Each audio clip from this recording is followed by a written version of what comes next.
তুমি আমাকে পড়া দিলে। আবেগ নয় গো, আবেগ নয়, ই আমার অধিকার। তোমার প্রথম পার্শ্বে আমার হৃদয়ে গভীরে কিসের হাতছানি? আমার অনুরাগে, আমার সর্বাঙ্গ জুড়ে কিসের কম্পন? আমার মধুর মিলনের মাঝে তোমার প্রথম আমন্ত্রণ। তোমার আমন্ত্রণে আমি সাড়া দেব বকুল, তবে আজ নয়, যেদিন তোমার আমার পবিত্র প্রেমকে সাত পাখি অমর বন্ধনে বাঁধবে, সেদিন তোমার আমার স্বর্গীয় ভালোবাসাকে সার্থক হতে তোমার স্মৃতিতে আমি পড়িয়ে দেব আমার স্বীকৃতির শিরোপ। সেই শুভদিন কবে আসবে ধ্রুবদা? তুমি যেদিনই বলবে সেদিন তোমাকে বরণ করে কাছে টেনে নেবো। তুমি সত্যি বলছো ধ্রুবদা? তুমি তো আমার জীবনের চরম সত্য বকুল। আজ থেকে 5 বছর আগে শান্তি নিকেতনে পৌষ মেলায় তোমার সাথে আমার প্রথম পরিচয়। আমি তোমাকে স্পর্শ করে আমি আমার ভালোবাসার নামে শপথ করে বলছি, যেদিন তুমি আমার কাছে স্বীকৃতি চাইবে সেদিন আমি তোমাকে স্বীকৃতি দেব। তবে নিন ধ্রুবদা, এই সিঁদুর কৌটো মা মঙ্গল চণ্ডীর থেকে নিয়ে এসেছি। এই সিঁদুর পরিয়ে আপনি আজই দিদিকে আপনার সেই স্বীকৃতি সিঁদুর পরিয়ে দিন। নিন ধরুন। যদি কোনোদিনও আপনাদের ভালোবাসার মধ্যে কেউ ভাঙতে দিতে আসে, এই সিঁদুরই হবে আপনাদের আবার সম্পর্কটাকে নিবিড় করে দেবে। তবে তাই হোক চাপা, তাই হোক। মন্ত্র উচ্চারণ করে মালা বদল না হলেও, অগ্নিদেব সাক্ষী না থাকলেও, আমি আমার সত্য আদর্শকে সাক্ষী রেখে এই মা মঙ্গলচণ্ডীর সিঁদুর দিয়ে বকুলকে আজ আমি। শুনলে পরে তোমার বাবা মা তোমাকে তিরস্কার করবেন। আমি ভাবো ওটাই আমার সত্য রক্ষার একমাত্র পুরস্কার। তোমার ভাইরা তোমাকে ধিক্কার দেবে। কি করবে তা আমি জানি না। তবে ধ্রুবর ছোট ভাই নক্ষত্র তোমার মতো দেবী প্রতিমাকে এই ব্যানার্জি বাড়ি অন্ধকার থেকে নিয়ে গিয়ে তোমার শ্বশুরবিদের স্বর্গে প্রতিষ্ঠা করবে। তুই এখানে বুঝতে পারলে না জামাই বাবু? একেই বলে শিয়ানে শিয়ানে কোলাকুলি।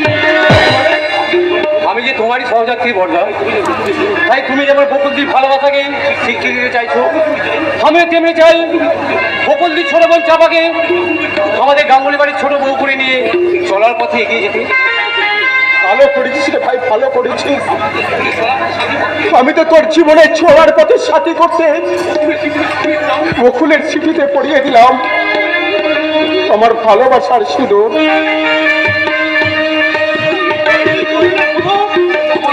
আমার অজান্তে আমারই মেয়েকে তুমি বাবা, আমাকে ক্ষমা করবেন মাস্টার মশাই। সত্য রক্ষার তাগিদে আমার ভালোবাসার মর্যাদা দিতে আপনার অজ্ঞাতে ভুলটা করতে আমি বাধ্য হয়েছি মাস্টার মশাই। বাবা, বাবা, আমার অনুরোধ, আমাদের পবিত্র ভালোবাসাকে তুমি অস্বীকার করো না বাবা, অস্বীকার করো না। স্বর্গীয় ভালোবাসাকে অস্বীকার করা অর্থ আমার নেই রে মা।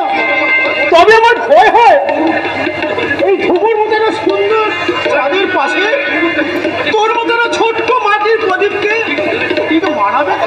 বাবা, আকাশের চাঁদ যখন এই মাটির পৃথিবীতে নেমে এসেছে, তখন সেই চাঁদকে বিসর্জন না দিয়ে বরণ করাই উচিত বাবা, বরণ করে নিশ্চয়ই বরণ করবো। তুমি আমার প্রিয় ছাত্র মাস্টার মশাই, আমার আদর্শে শুভ তারা, সেই শুভ স্বেচ্ছায় আজ কন্যা দায় থেকে মুক্তি দিতে এসেছে। এ কি আমার কম সৌভাগ্য রে মা? মাস্টার মশাই, তবে আমি এক অবসরপ্রাপ্ত পদবান দরিদ্র শিক্ষক, তোমার যত যত যৌতুক হয়তো আমি দিতে পারবো না বাবা। তবে স্বেচ্ছায় আমি যতটুকু দিতে পারবো সেটা তুমি খুশি মনে গ্রহণ করো না। যৌতুক নয় মাস্টার মশাই, আমি চাইছি শুধু আপনার স্বয়ংফল আশীর্বাদ। আমি প্রাণ ভরে আশীর্বাদ করি তোমরা চির সুখী হও। বাবা, সিঁদুরের স্বীকৃতি সবচেয়ে বড় হলো এই লোকাচার সামাজিক অনুষ্ঠান। আগামী শুভ লগ্নে আমি দেব তোমাদের আনুষ্ঠানিক বিবাহ।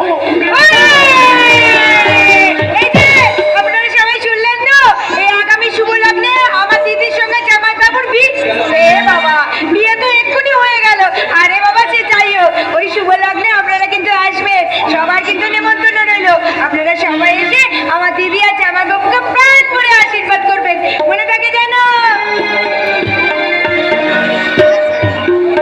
চাপারা আনন্দের সীমা নেই। আমারও কি কম আনন্দ হচ্ছে। আজ তো আমার জীবনের সবচেয়ে স্মরণীয় দিন। কিন্তু আমার বড় ভয় করছে গো ধ্রুবদা। কিসের ভয় বকুল? তোমার বাবা মা যদি আমাকে অস্বীকার করেন? এই সুন্দর মুখখানা দেখলে হৃদয়হীনার হৃদয় মমতার ছন্নায় ধারায় ছড়ে পড়বে। আর আমার বাবা তো মাটির মানুষ, তুমি দেখতে বকুল, আমার বাবা মা তোমাকে হাসি মুখে বরণ করে ঘরে তুলবে।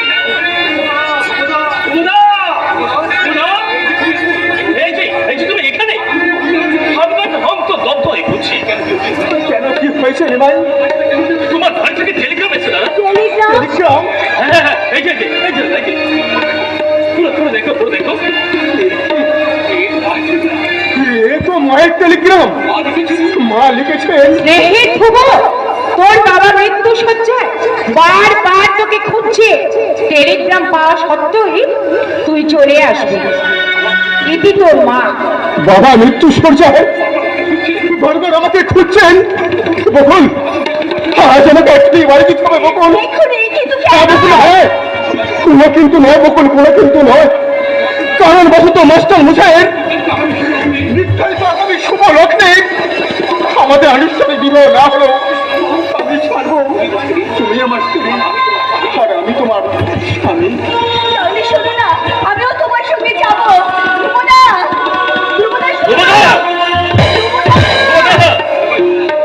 আরে নিমাই, আমার মনটা এত দুর্বল হয়ে পড়ছে কেন?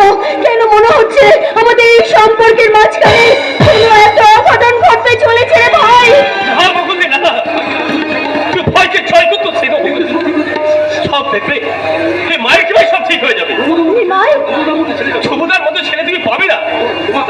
তোমার দায়িত্ব যখন নিয়েছে, তোমার জীবন সুখের হবে।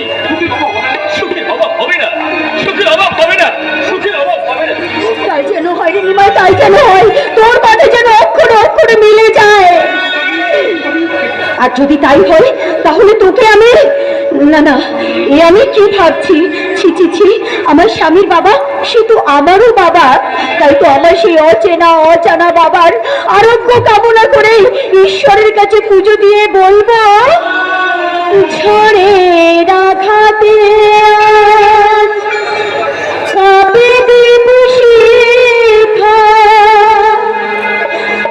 জানি না লালাতে আছে কি লেখা ঝড়ে রাগাতে কাবে জানি না লালাতে আছে কি লেখা তুমি তো ভালোই জানো তুমি আমরা জানি না কিছু, জানি তুমি না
আমি কিছুদিন ঘরটাকে রাজি করতে পারলাম না। তাহলে কি হবে রে নক্ষত্র? ওই মৃত্যু শয্যায় শুয়ে থাকা কিন্তু আবার সেই দৃষ্টির কি পূর্ণ হবে না? সত্যি সত্যি যদি কোনো একটা অঘটন ঘটে যায় তাহলে কি বাবার আত্মা স্বর্গে কেউ শান্তি পাবে না? সবই আমি বুঝতে পারছি রে মেজদা, কিন্তু কোনো কিন্তু নয়। আমাদের এই অসহায় অবস্থার কথা শুনে ওরা দাদাকে না দেখে এক বাক্যে মেয়ে দিতে সম্ভব হয়েছে। আমরাই যদি এই বিয়ে বন্ধ করে দিই তাহলে আমাদের ফ্যামিলির সম্পর্কে ওদের ধারণা কি হবে আমরা ভেবে দেখেছি। কিন্তু বর্দাও তো একটা রক্তে মাংসে মানুষ, তার ইচ্ছে অনিচ্ছে বলেও তো আমাদের জানা দরকার। নিজের ইচ্ছা অনিচ্ছা বাবা যদি হঠাৎ করে কিছু হয়ে যায় তাহলে দাদাকে কিন্তু আমরা ক্ষমা করবো না। আমাকে তোমরা ক্ষমা করিস অর্থ, তোদের এই প্রস্তাব কখনই আমার পক্ষে মেনে নেওয়া সম্ভব নয়। সম্ভব তোমাকে মেনে নিতেই হবে দাদা। তোরা ঠিক বুঝতে পারছিস না অর্থ? মেয়েটা বুঝতে না পারলেও নক্ষত্র আমি সব বুঝতে পারছি বর্দা। কোথায় সব জেনে শুনে তোমাকে নিরুপায় হয়ে বলছি, মৃত্যু শয্যা শুয়ে থাকা বাবা ফের ইচ্ছে যদি পূরণ করো। নক্ষত্র এই কথা বলছি নক্ষত্র, কেন বলবি না দাদা? তুমি শুধু একবার মত দাও, আমরা তোমার বিয়ের ব্যবস্থা করি। না রে অর্ঘ না, পুরো মতে বিয়ে তো আমার করা সম্ভব নয়। কেন গো বড় বাবু কেন? কর্তা বাবু তো তোমার কাছে এমন কিছু চাইনি, শুধু এই সময়ে তোমার বিয়েটা নিজের চোখে দেখে দিতে চাও। আর চাও নাকি তুমি পূর্ণ করতে পারো না? পারতাম রাজা, পারতাম। বাবার শেষ ইচ্ছুটুকু পূর্ণ করতে আমি পারতাম, কিন্তু এই মুহূর্তে আমি বড় নিরুপায় রামদা। নিরুপায় হলো বিয়ে তোমাকে করতেই হবে বড় দাদা বাবু। এই বৌদি মনিকে দেখলে কর্তাবাবু সুস্থ হয়ে উঠতে পারে। রামদা, আমি তোমাদের কেমন করে বুঝাবো যে তোমাদের কথা মতো বিয়েটা করে আমার মধ্যে কোনো মতেই সম্ভব নয়। কারণ কারণ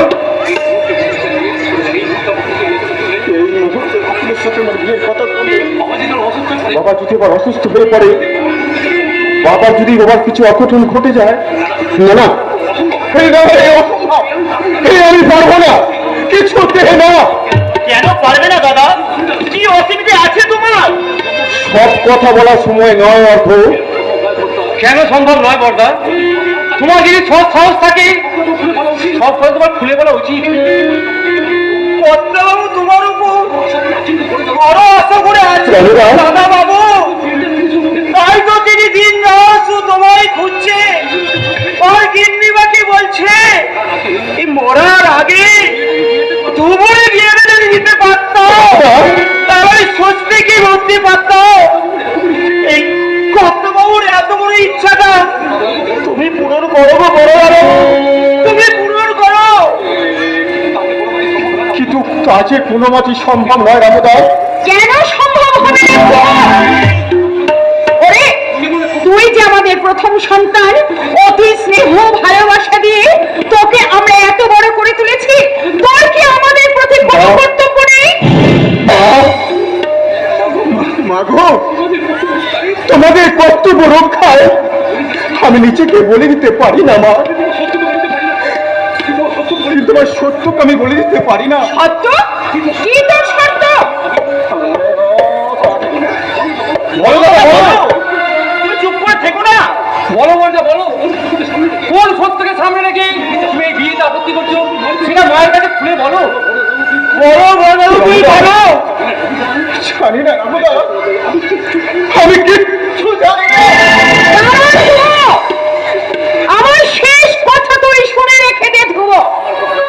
আমার কথা রাখতে আর তোর বাবার শেষ ইচ্ছা পূর্ণ করতে যদি তুই আমাদের কথা মতো বিয়ে না করিস, তাহলে তোর বাবার মরমুখ দেখার আগে তুই আমার মরমুখ দেখবি।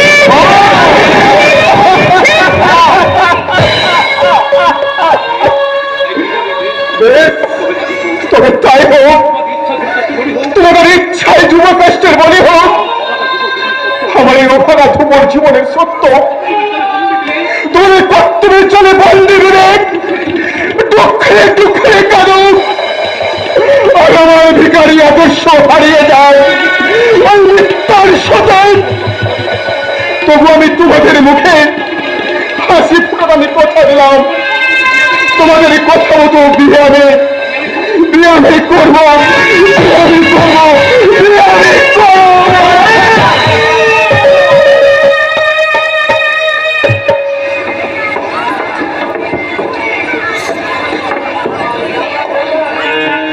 জীবনের আশার তরি একটু একটু করে এগিয়ে চলেছে ভালোবাসার মোহনার দিকে।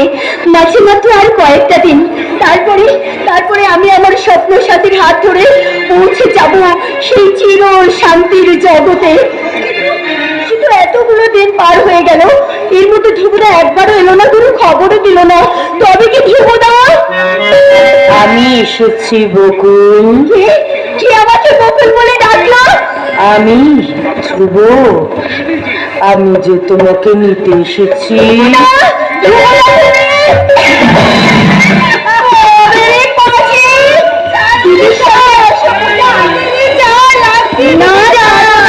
আজ তোর দুটো কান আমি ছিঁড়ে ফেলবো। বল, আর তুই দিদির সঙ্গে অসভ্যতা আমি করবি? বল বল। লক্ষ্মীটি জয় বিদ্যুৎ কান্দাতে ধরিস না, লক্ষ্মীটি জয় বিদ্যুৎ কান্দাতে ধরিস না, লোকের মিঠি বলবে কি আর করিস না।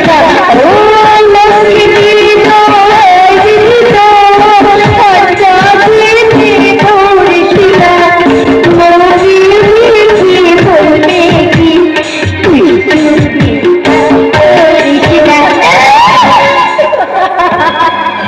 চাপাটা যেমন দুষ্টু তেমনি মিষ্টি। ওর দুষ্টুমিতে আমি কৃত্রিম রাগের ভান করলেও ওর দুষ্টুমি ভরা কথাগুলো শুনতে আমার ভীষণ ভীষণ ভালো লাগে।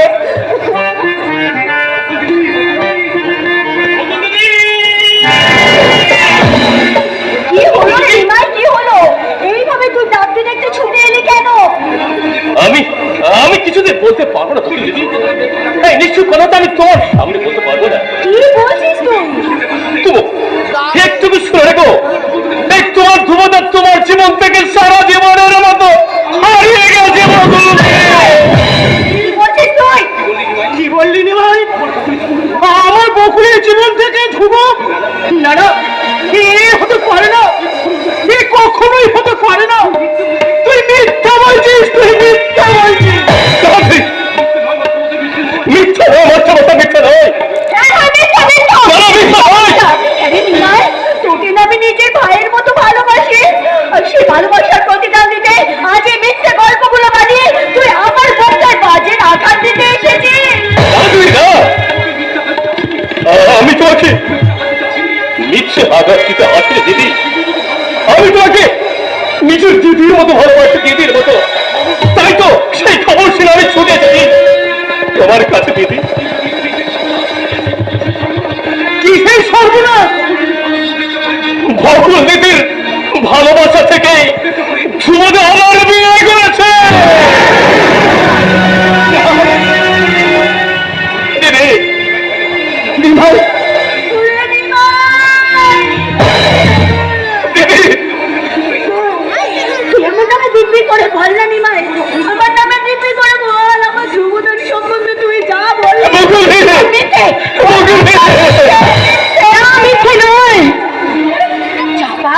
হ্যাঁ, ওই ধ্রুব নামের মিথ্যেবাদী লোকটা তোকে ঠকিয়েছে দিদি, তোকে তুইও এই কথা বলছিস। চাপার কোনো দোষ নেই দিদি, খবরটা আমি চাপাকে দিয়েছি। শহর থেকে তোমার ধ্রুবদা বড় লোকের মেয়ে বিয়ে করে দিয়েছে।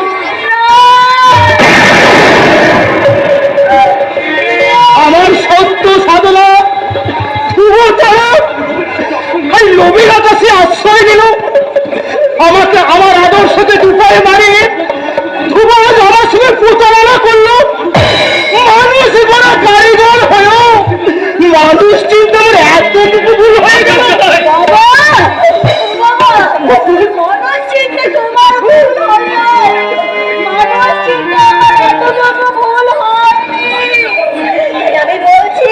আমি বলছি ধ্রুবদা কখনো আমার ভালোবাসা নিয়ে প্রতারণা করতে পারে না বাবা, কখনো পারে না। কথার উপর তোমার এতখানি বিশ্বাস দিদি? হ্যাঁ ভাই, আমি নিজের চোখে না দেখা পর্যন্ত তোমাদের কারো কোনো কথা বিশ্বাস করব না।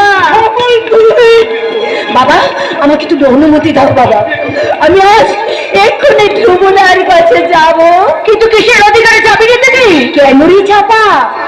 এই সিঁদুরের অধিকারে। দিদি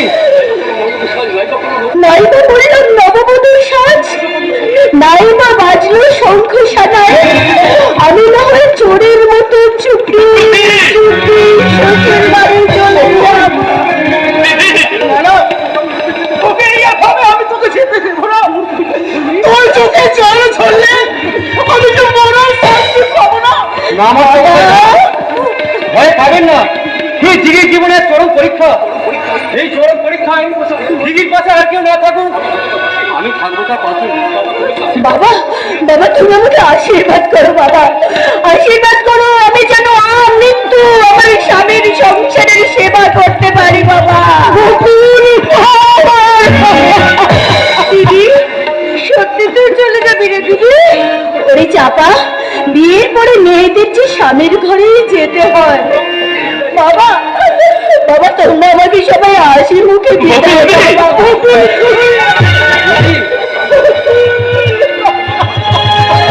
তোমাদের সকলের হাসিতে হাসতে হাসতে আমি আমার স্বামীর ঘর করতে চাই, আমার এই স্বামীর ঘর। ও ঘরে খোঁজে ঘরের মানুষ, ঘর ছেড়ে যায়। ঘরের খোঁজে ঘরের মানুষ, ঘর ছেড়ে যায়। ঘরের খোঁজে ঘরের মানুষ, ঘর ছেড়ে যায়। পরকে এমন করলে বিধি,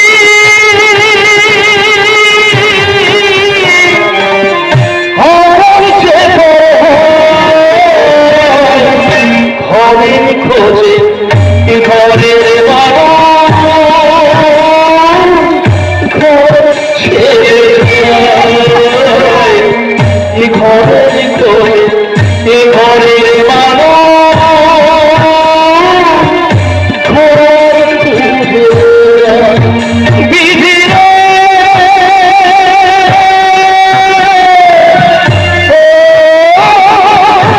বিধি রে।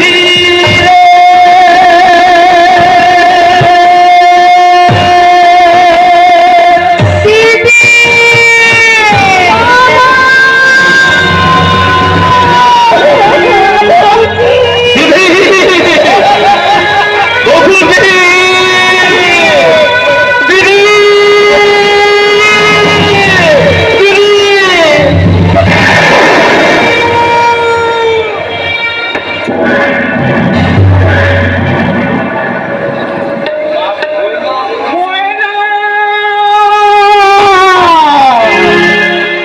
ময়না।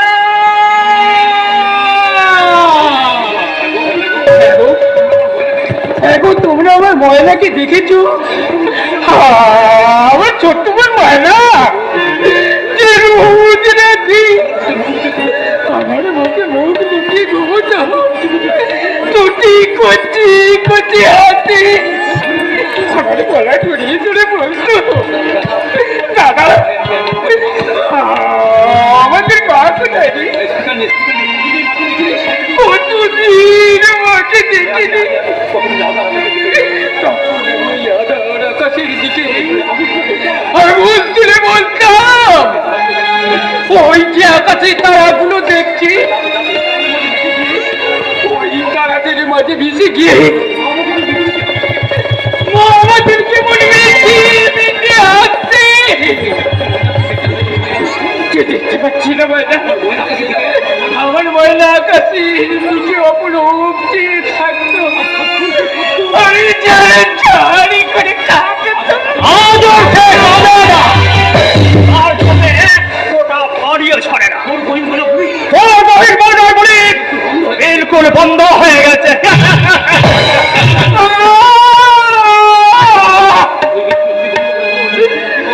তুই নিষ্ঠুর হাসি বন্ধ করে বলো, আমার ময়না কোথায়? কত কাল তাকে দেখিনি। আচ্ছা আচ্ছা রোজন, আমার ময়নাকে কোথায় রেখেছে বলতে পারো?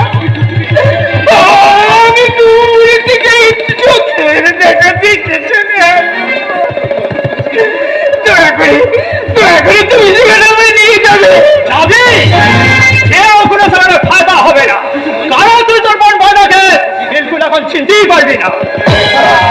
আমার ময়নাকে আমি চিনতে পারবো না? আরে পারবি কি করে? তোর ময়না যখন বস্তা পথে লাশ হয়ে ওই গঙ্গার মুখে ভাসছে,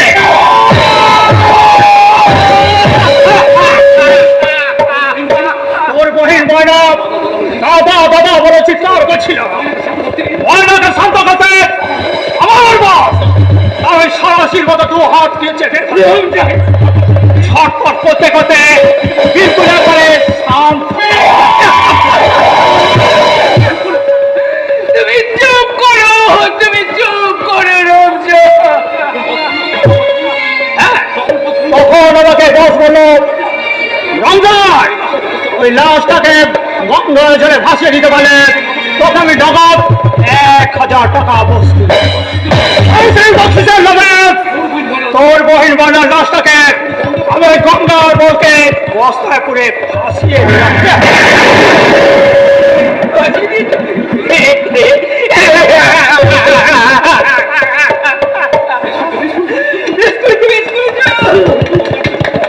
এই গঙ্গার জলে বুঝতে পারছি মহিলা মানে কি মানে স্বর্গে মুক্তি দেবে।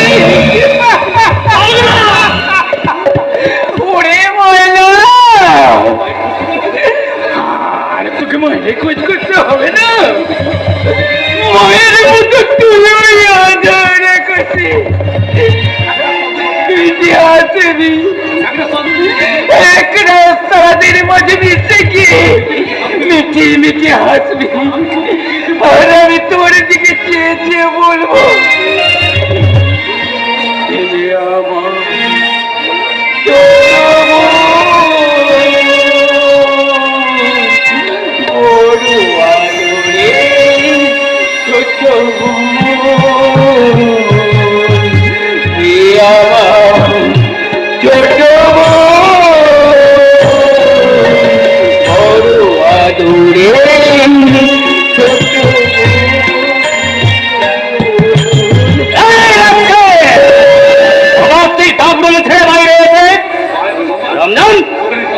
তোকে আমি কতবার বলেছি এই রাস্তাটা রুমের বাইরে এসে পাগলামা করলে ওকে চালক মারতে তোর জায়গা পৌঁছে দেবে ওই পাগলামি বন্ধ করতে এই শক্ত 2 হাত খাওয়ায় যথেষ্ট। এই পাগলা আমি যাবো না, আমি আমার ময়নার কাছে যাবো। ময়নার কাছে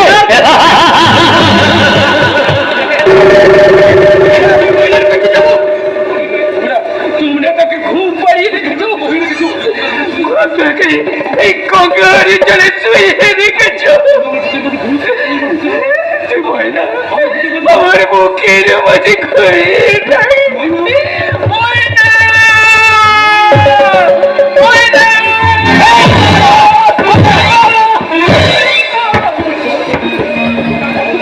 কষ্ট করে ময়নার কাছে যেতে হবে না, আমি তোমার ময়নার কাছে পাঠিয়ে দেবো। ওকে ওর রুমে পৌঁছে দে ডক্টর এসে ইঞ্জেকশন দিয়ে অপেক্ষা করছে। আমাকে তুমি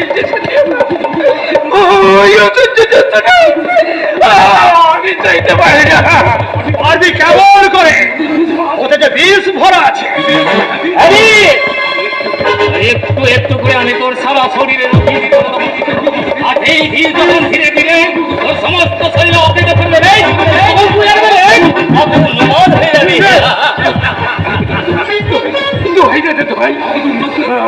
আমাকে তুমি উন্মাদ করে দিও,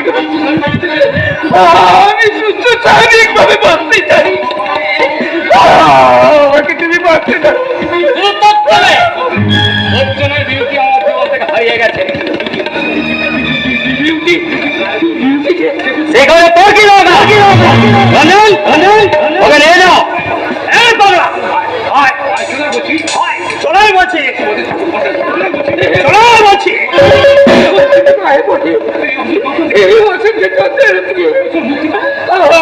আমাকে তুলে বুঝলি না, এখানে কাঁদতে হবে না পাগলা, অন্ধকার ঘরে বসে বসে তুই প্রাণ ভরে কাঁদবি।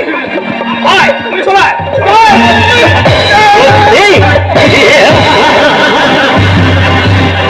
মুক্তি আমি তোকে দেবো রে কঙ্ক। আমার আকাঙ্ক্ষা খিদে নিলে তোর মুক্তির পথে হবে আসল মুক্তি। কঙ্কন আমার বাবা দক্ষিতা ছিল, তাই বাবা মৃত্যুর আগে তার সমস্ত সম্পত্তি ওর নামে উইল করে দিয়ে গেছে। আর সেই কথা জানতে পেরে বিউটি আমার সব ভালোবাসাকে তুচ্ছ করে ওই গাছ ছেড়ে ধোকে। আমি কিছুতেই মানব না। ওই শালা শুয়োরের বাচ্চাকে আমি খতম করে দিব। ও শোন না, কি ধর্ম খবর একটা নেই। আমি ভাত পারলাম বটে, लेकिन দেখলাম কি পাঁচ পাঁচবার পেলে মালটা 10,000 গাড়ির ফাঁদে পা দিয়ে ফেলেছে। কে ধরা পড়ে গেছে? বিউটি? না না, বিউটি না, মাটির নাম চাপা। চাপা? মাকুতার চলে শিকার যেমন আসতে পিছে জড়িয়ে ধরে, তেমনি চাপা মালটাও মাকুতার জালে জড়িয়ে পড়েছে। বল, আর ও প্রেমিকের পরিচয়টা জানতে পেরেছো? না তবে এইটুকু জেনেছি সে হলো এক আদেশ।